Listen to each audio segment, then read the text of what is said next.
It just really seems like everything is falling in place perfectly for the Philadelphia Eagles to get to the playoffs.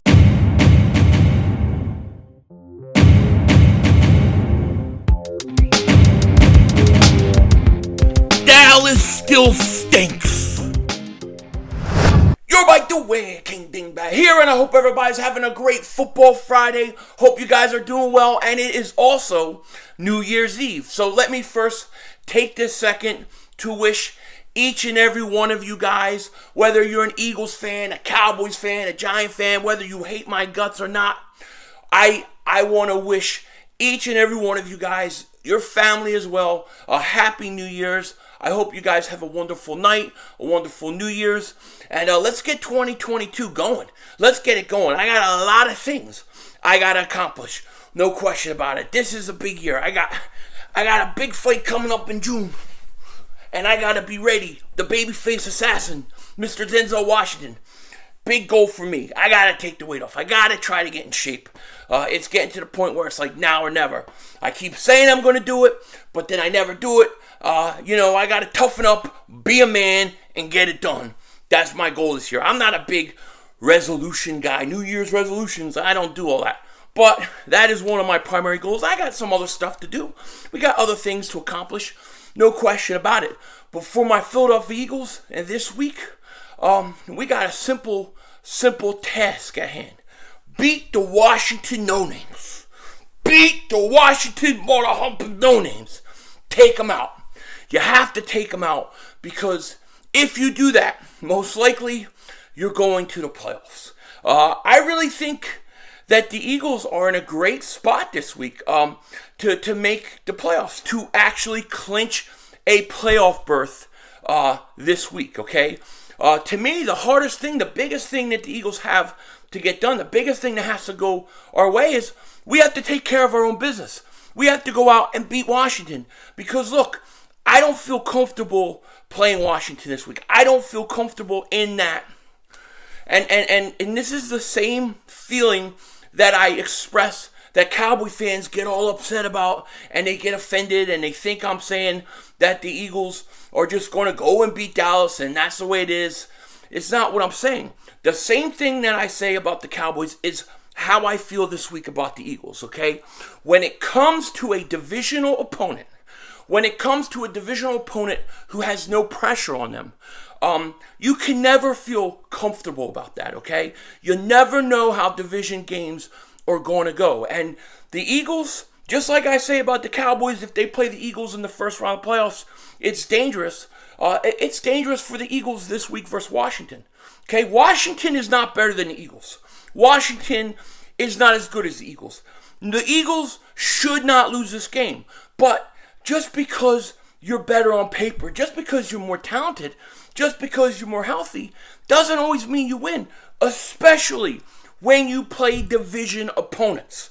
Okay, so I do not feel totally comfortable with this game in terms of, hey, I just think this is going to be a breeze. We're going to walk in there and we're going to just destroy them. By the fourth quarter, I'm going to be sitting down drinking eggnog, laughing. I don't expect it. I expect that I'm going to be pacing around, cursing, yelling at, well, Derek Barnett, I don't think he's going to play, but, yelling at whoever, maybe Jonathan Gannon, and be uncomfortable because this is a division game. And you can never be too comfortable in division games, especially when you look at the Washington No-Names, a team that went out and got embarrassed. I mean, totally humiliated, totally embarrassed, to the point where the team's throwing punches and fighting each other on the sideline. This was on national TV. Everybody saw this. And so if Washington has any pride, a little bit of pride, any pride as being professionals, as being a professional team, even though they have no name, they are going to give us their best shot. They are going to come out and they are going to play as best they can, okay? They are going to do everything they can to win this game, and they're going to give us a tough game. It's going to be a good game. It's going to be a close game. At the end of the day, I'm not going to lie, I think the Eagles will win and will survive it. But these are those kind of games that you can't take lightly. that you can't just be comfortable with. You have to go in and take care of business.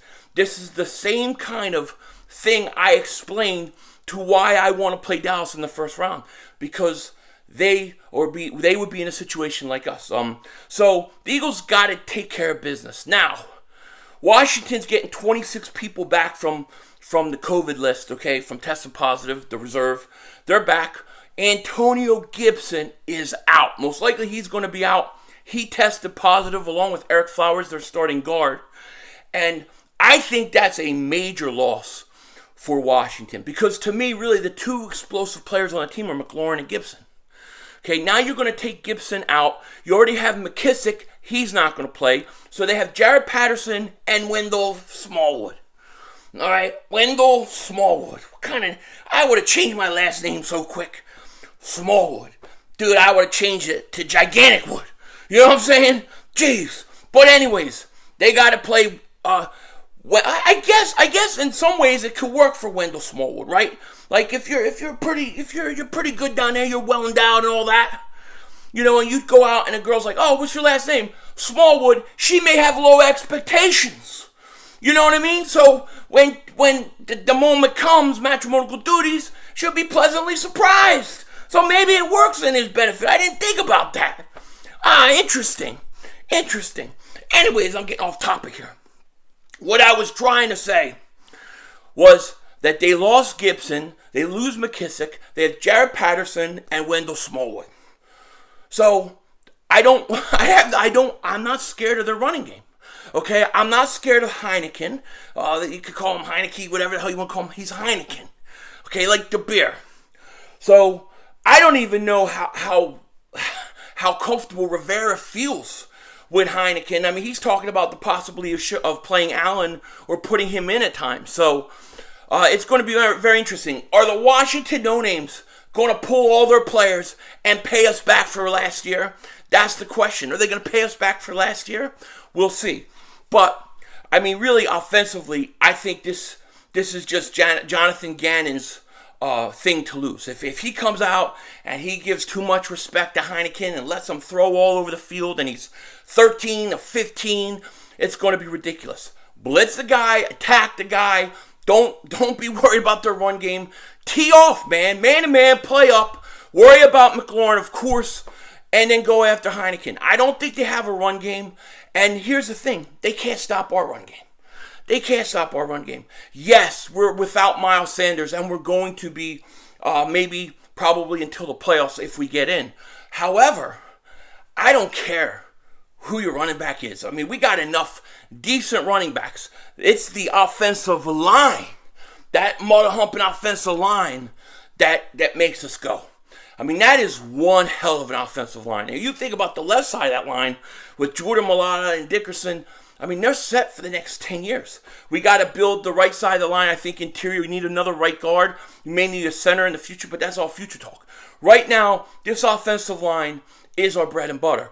And I think it doesn't matter who's running the ball, whether it's Jordan Howard, who is questionable. He may play, he may not. I'm going to tend to think he's going to play this week. Boston Scott, whether it's Kerryon Johnson. I think the offensive line is so good that they're going to be able to run no matter what. And of course, you have Jalen Hurts, who can run the ball anytime. So I really think that the Eagles will be able to run. Of course, you have to worry about Washington's defensive line. And here's the thing with Washington. Their defensive line was fighting, right, last week. What is the mindset of Washington going in this game? Have they quit? Or are they pissed off? Are they fighting? Or are they embarrassed wanting to come out and swing? That's going to be the question.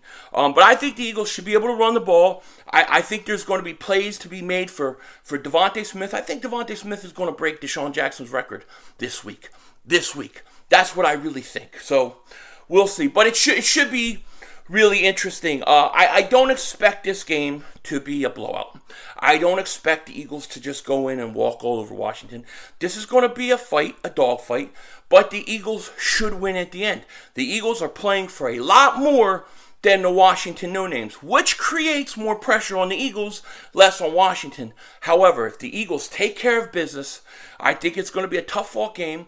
I think that they could come out of this at least with the victory, and maybe even clinching a playoff berth, which would be even more important in my opinion, because then you definitely don't have to play Miles Sanders next week. You definitely don't have to play Jordan Howard next week. You can kind of rest some guys and get them ready for the playoffs. I mean, we could be in a situation, I said this yesterday, where Dallas is playing for the first seed. The Eagles are already clinched a playoff berth, and to me, whether you're 5th, 6th, or 7th, I don't care. To me, it's all the same. You got to play the Rams, you got to play the Buccaneers, or you got to play the Cowboys. To me, give me familiarity. Give it to me. Give me somebody I know. Yes, I can't speak too much eggnog. What are you going to do? It's New Year's Eve. But, I'm sorry. I'm stupid. But I'm just having fun. But seriously, like, give me the division opponent. Give me the team that we know that we're not going to be surprised by. Give it to me any day of the week over those other teams. So it's going to be interesting. Here's the other thing. Kirk Cousins today has been put on the COVID list, okay? You have the whole COVID-19 is running rampant through the league. I don't care whether you're a vax player, unvaxxed player. Anybody can catch it right now. People are getting it. Everybody's getting it. Fortunately for the Eagles, we have been lucky so far, and I really don't think there's much you could do to prevent this kind of stuff. It's just going to work its way through, and that's the way it is. Obviously, there are some things you can do to minimize risk, but it is going to happen, no matter what. Kirk Cousins, he gets it the worst time. Now, they're going to have to go beat Green Bay without Kirk Cousins. That's a huge break for the Eagles, because remember, if the Eagles win, and then the Minnesota Vikings lose, and then let's say or the 49ers win, the Eagles clinch a playoff berth. Here's what the Eagles need to get into the playoffs this week, to clinch. They need to beat Washington. You need Minnesota to lose. Then you need either two things to happen. One, the 49ers to beat the Houston Texans, which they're going to be without Garoppolo. I don't think it matters. And then the other thing is, if that doesn't happen, you need the Carolina Panthers. They have to basically beat the New Orleans Saints. And if one of those two things happen, along with the Minnesota loss and the Eagles winning, you clinch a playoff berth. And that's what I'm hoping. And I think there's an absolutely great chance of that happening. And the fact that Cousins is out is even more realistic for the Eagles to get into the playoffs and to actually clinch a berth this week. And like I said, it's going to be fascinating if the Eagles win and clinch, and they got to play Dallas next week, and Dallas is still fighting for that first seed. You may have a situation where the 7th seed is resting their players, and the 2nd seed is still playing their starters. Could be interesting, no doubt about it. But I expect the Eagles to win this week. I'm going to say the Eagles are going to win 28-24. I think, like I said, it's a division game. You can never be comfortable. And I hope each and every one of you guys have a wonderful, wonderful, wonderful, wonderful New Year's Eve. I will be back Sunday for the game. So look for me then. With that said, take care. Talk to you later. And of course, don't be a dingbat.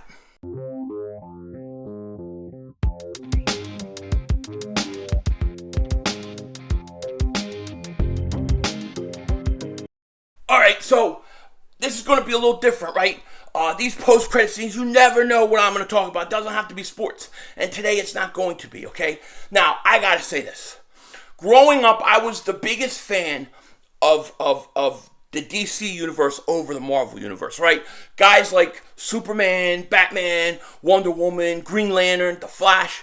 I was way into them more than I was like Iron Man, Thor, Captain America, all those guys. The only guys I really liked in Marvel growing up was I liked Iron Man a little bit, and I liked Spider-Man, and I liked the Hulk. I remember the old Lou Ferrigno Hulk, right? Oh, that was some badass stuff. The old Hulk TV show. But anyways, in recent years, the Marvel movies have been clearly above the DC movies, okay? In terms of the whole Marvel universe over the DC universe. And one of the movies I hated with a passion, was Batman vs. Superman. I hated it, absolutely hated it.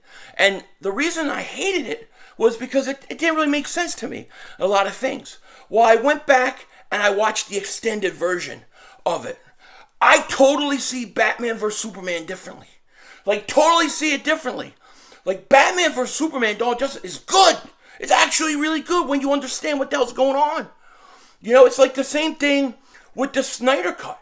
It's just a shame, and what I think the problem was that they tried to rush everything into a bunch of little movies instead of setting it up long term. What they should have done is had a couple Batman movies, right, with Ben Affleck. Then you have the Man of Steel. Then you have Batman vs. Superman. If you understood that, the way Batman was and where he was in his life at the time of Superman showing up, it completely makes sense. So if you hated Batman vs. Superman, I don't know why I'm talking to you guys about it, because I've been thinking about this all morning because I watched it last night and I was like, my whole opinion has changed of it. But yeah, check it out. The extended version of Dawn of Justice. Check it out. It makes you see the whole thing totally different. With that said, Happy New Year's. And of course, what the hell? Oh yeah, Denzel Washington out.